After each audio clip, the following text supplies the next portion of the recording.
Assalamu alaikum. Sharaglas. Hi, welcome. I'm Mirriam, and this is Afghan Cooks, because I'm an Afghan who cooks. Today we're going to be making what my kids call Afghan Hot Pockets, but the real name is bolanye, and it is a stuffed bread. There are a couple of different versions of this. Today we're going to make the fast one. Okay, so for this recipe we're going to have leeks. I want to show you, my aunt brought me 2 bags full of leeks like this, and she is the bolanye queen, and so she made some and she brought it for us, and then she cut up a bunch and we froze it. I have here about 4 cups, and because it was frozen I put it in the microwave to defrost, and then I squeezed the water out, and this is what you're left with. And we have potatoes. Now my grandmother would always be really upset if you put potatoes in your bolanye, because she said you were trying to stretch the meal. So she'd be like, this is all potato. This is all potato. Da garda patatije. Da wiri garda patatije. Bait gandana prashkikiye. This is gandana. Leeks are gandana. Patache. Yeah, patache. Potato. And so she would say, why is this all filled with potato? Why is this all filled with potato? There's supposed to be leeks in it. And she thought that, you know, people put potato in it as filler because they didn't feel like dealing with the leeks. The other thing about Afghan cooking is we don't ever not use a part of the food. Use the bone for something if we're using meat. We always use the entirety of the vegetable. So I know that in a lot of Western cooking you will only use the white part of a leek. We don't. We use the entire thing. Same with green onions. We use all of it. If you can get Chinese chives, that's also a great substitute and is generally what is used in Afghanistan. They grow in Afghanistan, so if you go to your Asian supermarket, they probably have Chinese chives. Use those. So here I have 3 potatoes, and I'm going to use them because my kids love this with potatoes.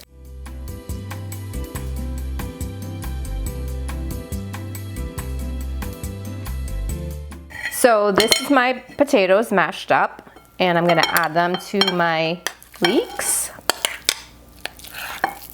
What I did was I took some cumin seeds and coriander, equal parts of each, and I toasted them with a dry pan over a medium-high heat until they just became, they're already brown, so what color? Like a darker brown.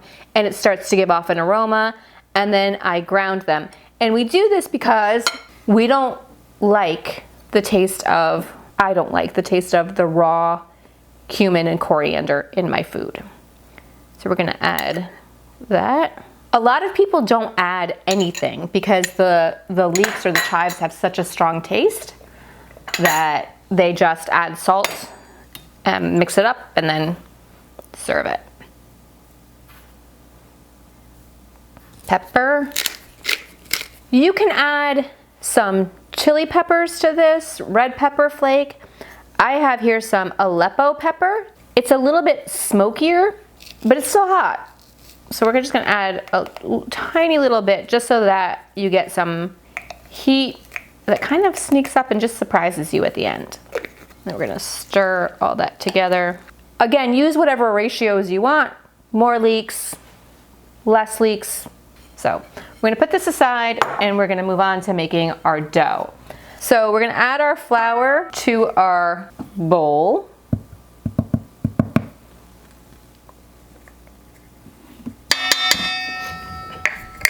And then the oil.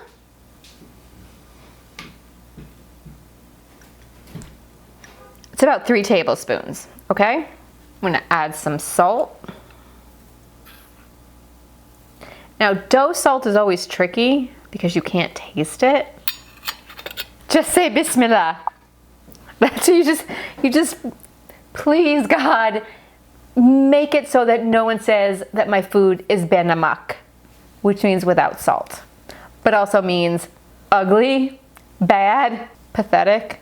I have here almost 1 cup of water. And what we're gonna do is we're not gonna add it all at once, okay? Because dough is kind of finicky. You wanna make sure that it doesn't get too wet, although you can always fix it. Add more water, you can't take it out, but you can add more flour.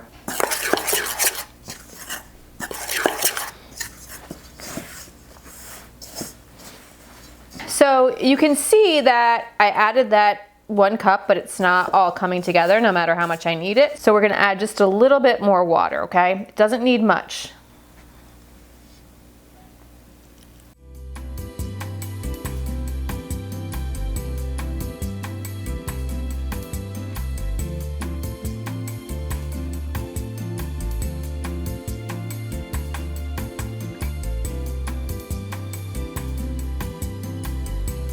So I'm gonna take it out of the bowl and throw some flour on my board.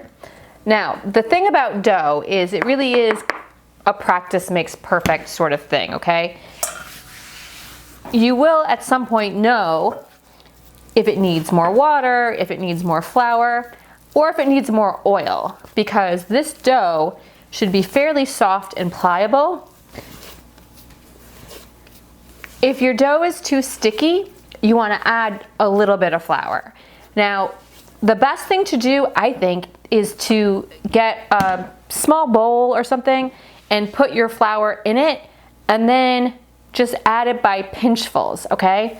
The biggest mistake, and I think one of the reasons why people are so afraid of baking or doughs or breads or anything like that, is because they move too fast, right?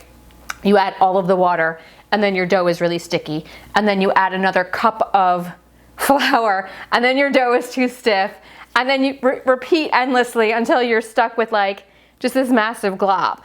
So if you do it slowly, and one of the big things that I learned was really adding your water slowly. I mean, that was a game changer. So there's your dough. Look at that. Dink, dink. And we're gonna let it sit for 10 minutes. The dough has rested, and so what I'm gonna do is I'm gonna take some off, put the rest of it in my bowl, cover it, and then we're gonna roll it out, okay? Now, I'm not a professional chef. You may not know that. I'm actually a lawyer. So, it's fairly difficult for me to roll things out in a perfect circle. You want these to be pretty thin, so you can see, I don't know if you can see. You see my hand through that? See my hand? Can you see it? That's how you want it. You want it to be really super thin. Wow, I'm getting this mad thin.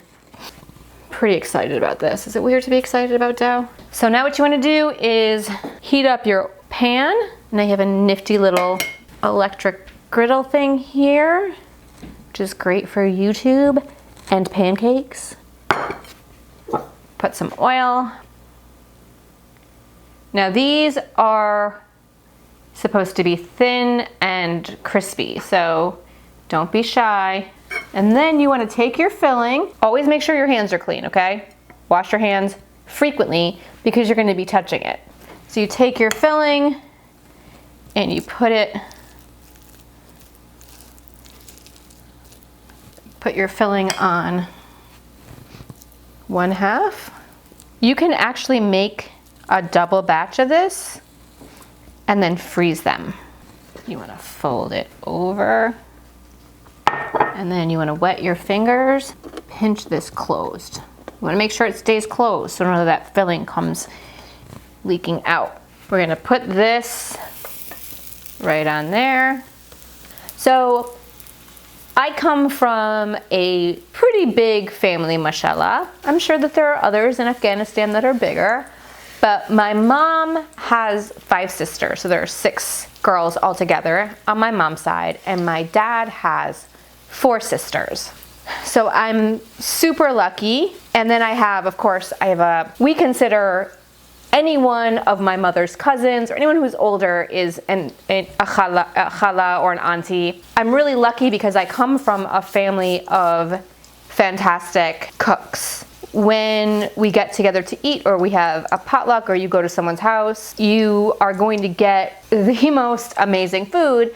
And so it creates, we all love it, but it always creates a little bit of competition too, like who makes the best rice or who makes the best chicken korma, or and it's fun because it just means you want to keep upping your game and you want to keep improving your cooking skills. Now you can make all of these at once, put them on a tray, and then cook them in unison. Normally I would just keep making them and then waiting for this to cook, but I'm actually gonna let my taste tester Aya over here test it before I continue. That way I can, since she's here, I can continue to, if I need to add more salt to the mixture, whatever, she can tell me. And you want to wait until that side gets really nice and brown, okay? And now we're gonna flip it. There we go. And you can see how crispy and golden brown that is. You can make these smaller if you're serving other things. We frequently will have them as an appetizer too, so we don't make them this big. This is more of a dinner size portion. Okay, Aya, come get it. It was good. I know that Aya already tried this, but she's super nice, so she might have just been saying that it was good. So I'm gonna try it, just to be sure. This is delicious. You should make it. If you like this video, give it a thumbs up. Please subscribe and hit that notification icon. It would be great if you would comment because YouTube algorithm loves the engagement. I respond to every comment I get. If you make any of these recipes, please take a picture and tag me on Instagram or on Twitter. My handle is below in the description. Thanks. Until next time. Bye. Oh, before I go, the yogurt sauce and the chutney, the videos are here and here. Yogurt sauce, chutney. Make them, eat them with this.